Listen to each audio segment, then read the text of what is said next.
Hi welcome to Radhi's art of cooking. இன்றைக்கி வந்து ஒரு சூப்பரான டிஷ் பார்க்க போகிறோம். அது என்னென்னு பார்த்தீங்கன்னா பாஸ்தா. அது எப்படி செய்யறதுன்னு பார்க்கணும். நம்ம வீடியோக்குள்ளே போகலாம். ஒரு கிண்ணத்தில் தண்ணி வச்சுக்கோங்க. அதில் வந்து சால்ட்டும் கொஞ்சமாக ஆயிலும் ஆட் பண்ணிக்கோங்க.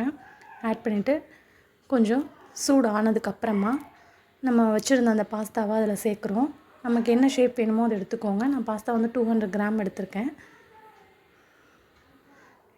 நல்லா மிக்ஸ் பண்ணி விடுங்க. மிக்ஸ் பண்ணிவிட்டு ஒரு 10 to 15 மினிட்ஸ்லேயே உங்களுக்கு வந்து நல்லா பாயில் ஆகிடும். ரொம்ப குழைய விட வேணாம்.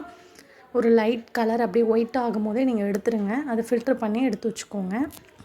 கொஞ்சமாக அதில் வந்து கொஞ்சம் கோல்ட் வாட்டர் வந்து ஆட் பண்ணுங்கள். ஆட் பண்ணிங்கன்னா அது வந்து ஒன்றோடு ஒட்டாமல் இருக்கும். ஒரு ஆயில் ஆட் பண்ணிக்கோங்க. அதுக்கப்புறமா கொஞ்சமாக பட்டரும் ஆட் பண்ணிக்கோங்க. கொஞ்சம் இஞ்சி பூண்டு பேஸ்ட்டு இல்லைனா இஞ்சி பூண்டு பச்சை மிளகாய் எல்லாம் குட்டி குட்டியாக அரைஞ்சி அதையும் அதில் சேர்த்துக்கலாம். இஞ்சி பூண்டு பச்சை மிளகாய் 3மே நான் இதை சேர்த்துருக்கேன் காரத்துக்கு. அதுக்கப்புறமா ஒரு கப் வந்து வெங்காயம் ஆட் பண்ணியிருக்கேன். ஆட் பண்ணிவிட்டு நல்லா வதக்கி விடுங்க. நெக்ஸ்ட்டு வந்து நம்ம தக்காளி ஆட் பண்ணியிருக்கோம். நான் தக்காளி வந்து ஒரு சின்ன தக்காளி தான் எடுத்திருக்கேன். நீங்களும் வந்து சின்ன தக்காளி ஆட் பண்ணுங்கள், போதும், ரொம்ப புளிப்பாயிடும். நெக்ஸ்ட் வந்து ஒரு டேபிள் ஸ்பூன் வந்து சால்ட் ஆட் பண்ணுறேன். நான் இதுக்கு தேவையான சால்ட்டை இதிலே ஆட் பண்ணிக்கிறேன். சேர்த்துட்டு நல்லா கலந்து விடுங்க. அப்புறமா உங்களுக்கு என்ன வெஜிடபிள்ஸ் இருக்கோ அதை நீங்கள் ஆட் பண்ணிக்கோங்க. நான் கேரட்டும் பீன்ஸும் ஆட் பண்ணியிருக்கேன். மிக்ஸ் பண்ணி விடுங்க.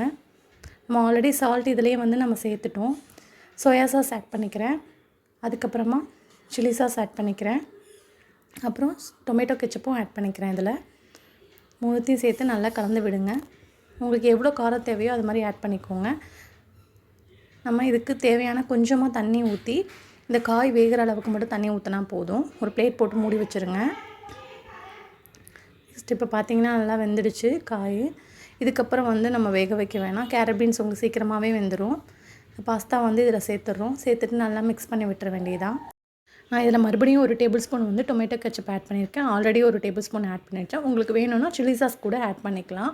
நம்ம வந்து பச்சை மிளகா வந்து குட்டி குட்டியாக அரிஞ்சு அதையும் நம்ம சேர்த்துருக்கோம். அதிலே இருக்க உங்களுக்கு காரம். ஸோ அதனால் நான் ஒரு table spoon tomato ketchup add பண்ணிட்டேன். கொஞ்சம் கொத்தமல்லி தூவி அவ்வளோதான். இதோட சர்வ் பண்ண வேண்டியதான். இந்த வீடியோ உங்களுக்கு பிடிச்சிருக்குன்னு நினைக்கிறேன். இந்த வீடியோ பிடிச்சிருந்தா லைக் பண்ணுங்கள், ஷேர் பண்ணுங்கள், மறக்காமல் சப்ஸ்கிரைப் பண்ணுங்கள். தேங்க்யூ.